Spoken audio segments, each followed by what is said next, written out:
ani tekha apoi kan ti tak zeta tin kan to na hi chi le chi nam le nam mai ani lawa kan Christian na ho em anga langin kan Christian mizo Christian te na kan pathian kan piang le inte tam tak hal chia ani a chuti mai ani lawa Christian biak in an hal me chu soi lo sikul te zirna sikul te an ti chia a tin kan me chia pui te zaumna ti borbang zongin kong sarwa in kong te an zo huya chutiang mai an tu tok lawa pong swalin na sana me lawa soi sakin an oma chuta tu tok lovin an la that zoi ani kha chutiang te kan sia chuan han ngoi rel mai chi hi ni in kan se lawa chowang chan hoin ni a po hian hetiang hi han bua sai kan ni a apoi tak zeta he chi le chi in thiana ri ru thiang nim lo tak mai hetiang a lo om hi apoi kan ti tak zeta Christian te nun le ngai to na atang chuan he thil hi thil thei lo pathian thu kal katani ti kan se thian apoi tak zeta thil lo thleng hi apoi kan tia tin kan zaom na ti bor banga na sat taka soi sa ti lum hial kan hani te kha ara kha kan tia ana kan ti tak zeta he kan poster te ni zana kan soi to te nan soyang khan man mo takin arsen takin chon hulama committee ila tin kan han in ko chu kan ni zana banar poster te kan thayang to kin kan han zia kin kan han tar lang ani a tu kin zinga po hian ne kan soyang khan tu na hian thu soi tu YMVC MOP atanga kan soi do hian awroi na thu cham te kha kan nei do ne ni khalam kha kan rilruwa sela lelpa lam kan hoi hi ahun to chak tak zeta ni ti hi kan sat apoi mo le ome tu wang chuan helai huna ro pui chi branch ten helai a hian hoi hot mai la kan zona tha u nau mani pur lama om te chuan min ron hu phalawang min ron se hek lawang amai ro chu kan tor pui na helai a kan ti lan na hi lalpan min sia pui ani lalpa te la kan re la ni ti hi kan sia apoi mo le ome chu wang chuan bo in ni ya helai a to pui tura local khom jong jong te mi pui MOP VC te atanga local te ne la po long thu kan sei tak zeta a khotlanga hetiang hi kan ngai poi mo in mitam takan kal khom tura ani ngaya anti lan hi atok tura ngai ila athon lawang ti hiring tlat ila pathian lam kan hoya hun nu ani to sia sia a lalpa kan awa kan unau ti ta na po na se ta kan jong trai hi atul tak zeta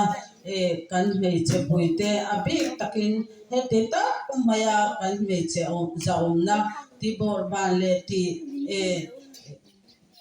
bor ta an om hi ana hi kan ti tak zeta he tiang hi thleng to lo se kan ti ngoi ni he chuan kan mu phak phu ban la ve mai te po hi acha om thina amai ro chu mizo te hi pathian nung bia Christian te kan ni a chu ti zo ma ti lovin chong chai na ne pathian ron chungin thinel takin an tia chu tak mai chu voin ni a po hi achan na kan mu me ani khovel ramin mania abi takin kan mai chia te saruga kholai han fan pui pui kha chu khovel ram shia tak mi puang zar tu ani a atuar tu te torna rap thak le masela kha thiam kan chan na tur ta na pathian ram ro te po ni in alang ani kutel utha ve ta mai la thiam lo kan chang the ni tu sa regin atlen na tur hun dik taka kan thlen zer wangin voi nei hian khovel nga ya pathian kan thiam chan tu min ruam an sak ania ai Supreme Court I lawyers te pok kha anon in phal kho maya khang e Manipur to na zai anan mu atang khan adu le amamo te tan ko tan ai owa thon na ding turin anon in petok mai kha zel khani ei apel tur laya kan bel flok na ani zela tin voi ne hen ka soi du chu Manipur ho to na e lam chu kan shave ka kan mu le luya kan to pui em ani ka soi du per chu chei hei Mizoram mission ke te kan ma kan ram ye zau chim le marlama po la ruak na so tu sakle tanga po chu ti to chu li na kum lu ka kan chena ma khon re la lu chok don kan kho chena ma ya vai eng moza nam dang eng moza kan tu mi alo hen min la ram chim don ti ya chiang ren ani chung hu la tan chuan voi ne hian a in bo sai tu nam he lai ram lu tu te hi ri lo wangin chin chawin kan ong me tu sia kan me chia ten fa an sim tam tu to bo si la ba a thei tra chuan ei kan me chia the atam theyang ber mi zo fa min sin sak ta u kan ram lu tu ala zau tu pani ma se chu ngot chu atok mai lo me chia in fai ma ni sin mai tai lo voi ne he kan ram kan thil chuan ri lo awanga dam doi awanga kholaya e mani po ikal thei chok kan me chia ten kan nula tena an thap fanau te e khuwa tana ko pui turan tana an thap mon piom lo tlangwali kan wanga ta em so ini sela ten hey kan unau te anon kan tla hai kai ni khuwa po mi pali chu kan ne ni tin hian lai la ma hian report dc la ma hian pe maya Manipur tanga lo lu parwa tanga lo lu na mem ti te ai kan ram me sarkar shoi du tan Delhi la ma te India khola tui thowan nia anom na huna pianga resol den nei ve tu ni ti awa kan DCSO hian roman na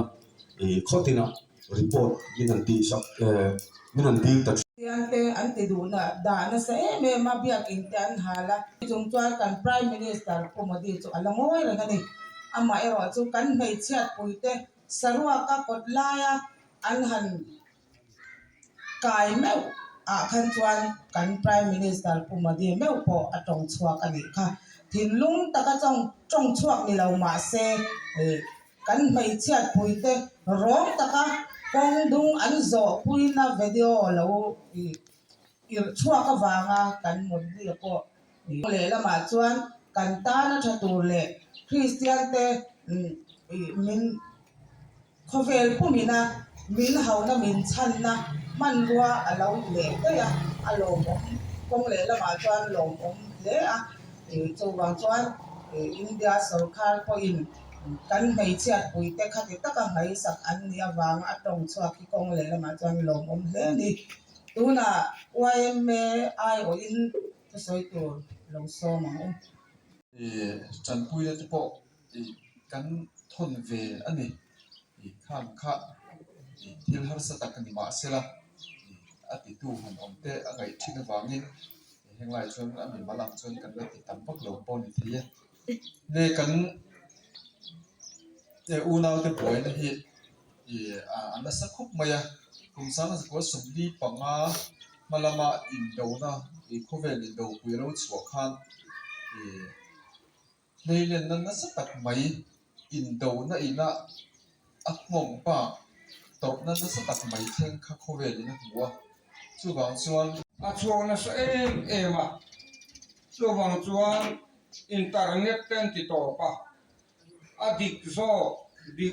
kala tir tu ma thedar na tam takoma internet infal lama an man thireng lain zo lama an man le thei lawa chu tiang chuan an ni chuan na sa takin an thedara man lain tu thong lui huna rom ko puyan hala an duai na au na sa le tu pa chu mi pui thin herim em maya Allah chuan Christian te hal ti tu kalna pianga he ho wali ni ti la chuan mi puin hok sela ti in thu a hlila anti ta zela a oi pon oi ta mai zela chu tiang chuan tuna po hian atira chuan tlang mi ta thiam lo zo angin alang hiala ramda ko ani thiam amaro chu tuna internet te la parai chielo ma sela mania nili a til thleng kha ni som ni le pakata aron ir chuak ta chu chuan khowe ril ru hi akai chawa chu chuan mi da thin lunga nem ema kan state po ni lo mamata pacharji mai ka ria mingku West Bengal chi a thil thleng wang khan mei chia ta hi kan chapa West Bengal la mei chia te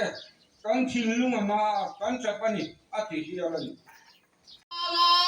tinom na tu hi kan do zeron biang na in hala swasam tu hi kan do zeron kan sa kho biang na in hala swasam tu hi kan do zeron nam le nam in thiam na hi kan du lo tak le ti borbanga hi kan du lo